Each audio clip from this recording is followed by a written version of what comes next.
Hello, Assalamualaikum semua, welcome back to Finishing YouTube channel. Dan ini adalah sesi correct plot untuk movie Black Panther Wakanda Forever yang akan keluar pada hujung tahun ini, bukan hujung tahun lah, tapi pada bulan 11 tahun ini, dan diarahkan oleh pengarah yang bernama Ryan Coogler. So basically aku akan reveal ataupun aku akan baca the plot reveal lah untuk movie Black Panther Wakanda Forever, dan aku akan petik this rumors ataupun this spoiler daripada Marvel.Malay, sebab Marvel.Malay dah translatekan all of those English punya plot itu ke dalam bahasa Melayu. So senang sikit lah nak baca kan. Korang boleh follow Marvel.Malay. So with that being said, anda diberikan masa selama 5 saat untuk beredar daripada video ini. Kalau tidak mahu melibatkan diri dengan spoiler ini ataupun tak nak tahu langsung tentang plot ini, korang boleh tutup dulu video ni. Nanti kita akan, kalau korang rasa macam nak tengok balik, tengok je lah nanti kan. So aku kira sampai 5, 1, 2, 3, 4 dan 5. So kalau korang masih ada kat sini, aku harap yang korang memang nak tahulah about this plot kan. Dan disclaimer, this plot tidak semestinya jadi betul, ataupun maybe juga akan jadi betul. Okay, sama macam Doctor Strange in the Multiverse of Madness, most of the plot sepatutnya jadi betul, tapi dia twistkan sebab dia tak nak jadi macam apa yang fans expect kan. So with that being said, kita teruskan dengan plot ini, dan terima kasihlah kepada Marvel.Malay kerana telah translatekan this spoiler.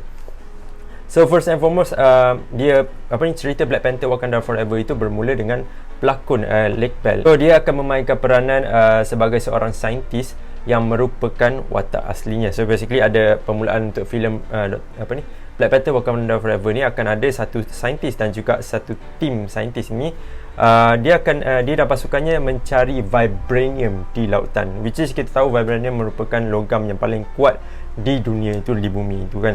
So this team saintis ni pergi mencari vibranium di lautan, dan dia orang mencari this vibranium ni menggunakan the device yang dibuat oleh Riri Williams, ataupun kita akan kenal Riri Williams ni sebagai Ironheart, dan juga dilakonkan oleh Dominic Thorne. Dan akibat pencarian tersebut ataupun those kind of exploration, pencarian vibranium di lautan itu, ianya telah membangkitkan ataupun mengejutkan seorang lelaki ataupun seorang raja yang berada di bawah lautan sana, yang dikenali sebagai Namor.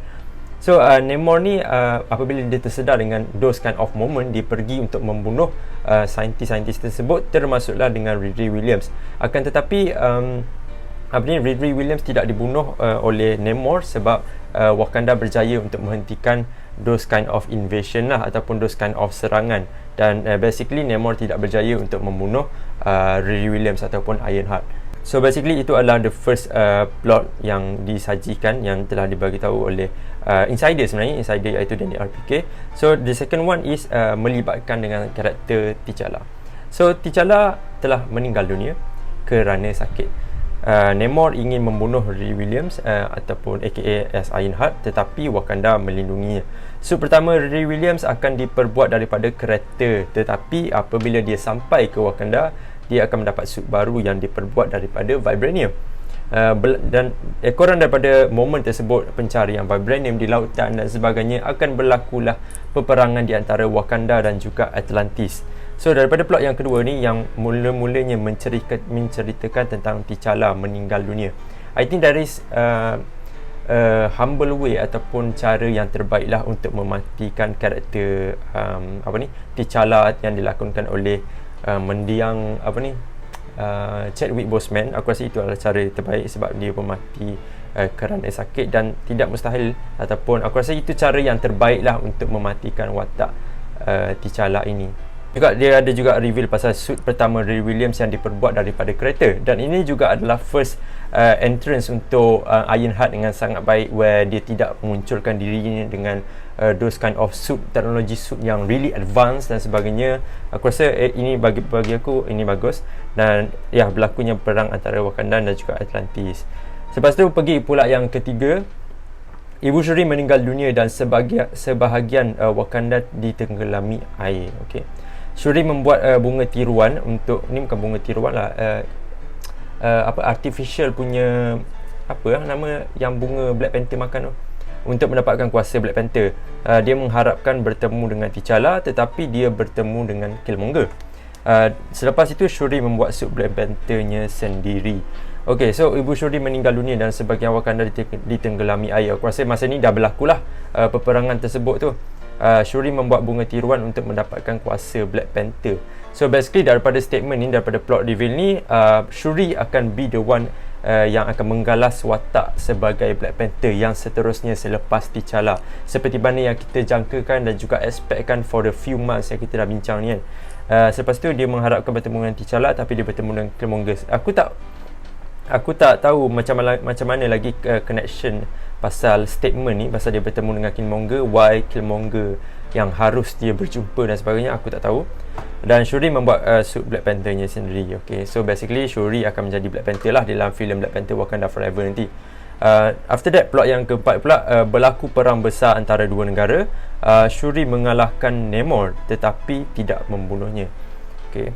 Mbaku ialah Raja Baharu Wakanda, manakala Shuri adalah Black Panther. Nakia memberitahu Shuri bahawa Nakia mempunyai seorang anak lelaki dari T'Challa. So yang perang besar tu yang aku tak akan sentuh. Shuri mengalahkan Namor tapi tidak membunuhnya. Mbaku ialah Raja Baharu Wakanda, manakala Shuri adalah Black Panther. Aku rasa cara presentation pasal benda ni sangat bagus, sebab kita keep on engage dengan conversation, adakah Shuri akan menjadi Black Panther dan juga akan jadi raja untuk Wakanda at the same time for the past few months yang kita bincangkan ini. Tapi daripada plot reveal ini, dia mengatakan that Shuri akan menjadi Black Panther, manakala Mbaku akan jadi Raja Wakanda. Ini adalah plot yang sangat menarik lah, since Shuri aku rasa dia tidak mempunyai kebolehan untuk memegang tahta ataupun memegang tanggungjawab yang besar, iaitu sebagai seorang raja. Dan apabila dia menjadi Black Panther saja, dia boleh fokus on dia punya teknologi dan at the same time being Black Panther for Wakanda dan juga for the Earth lah, on that place kan. Lepas tu Nakia memberitahu Shuri bahawa Nakia mempunyai seorang anak daripada anak lelaki lah daripada T'Challa, dan ini akan menyebabkan kelangsungan Black Panther itu.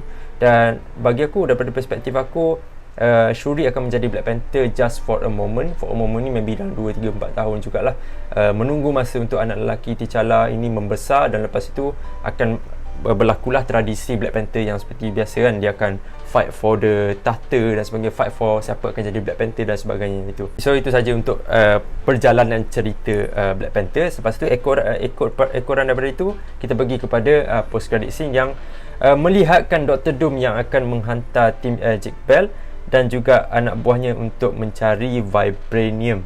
So dalam post credit scene akan terlihat Dr. Doom di dalam end credit scene untuk Black Panther Wakanda Forever, dan ini akan melangsungkan dan akan munculkan this character for the first time di dalam MCU, dan dialah yang menghantar saintis-saintis tersebut untuk pergi mencari Vibranium. Seperti mana juga dalam video yang lepas kita bercakap that dia akan menjadi punca kenapa Wakanda dan juga Atlantean punya people ni akan bertarung. Daripada statement ini, dia tidaklah menunjukkan that kemunculan Dr. Doom itu sangat signifikan, tetapi ianya mencukupi untuk kita tahu that Dr. Doom exist di dalam MCU dan finally muncul di dalam MCU. Itu pun dah cukup, walaupun dia just a person yang menghantar pasukan saintis tersebut untuk pergi mencari Vibranium di lautan bawah sana. Itu pun dah cukup untuk membuatkan Wakanda dan juga Atlantis punya people ini bertarung di antara satu sama lain.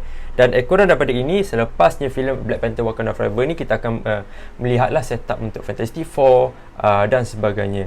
So itu adalah beberapa plot reveal ataupun spoiler yang telah dibagi tahu oleh Yani APK, iaitu insider yang sangat terkenal dalam MCU ini. So apa pendapat korang? Adakah korang rasa benda ni akan betul ataupun half of it akan betul? From my perspective, aku rasa some of this thing akan jadi betul dan some of this thing juga akan digubal, akan diubah oleh MCU, sebab this plot sudah di-reveal. Boleh jadi ianya straightforward punya information, ataupun dianya adalah information yang kita perlu tafsirkan. So apa pendapat korang? Leave your comment down below tentang plot reveal ini. Kita jumpa lagi di video yang akan datang. Assalamualaikum dan bye bye.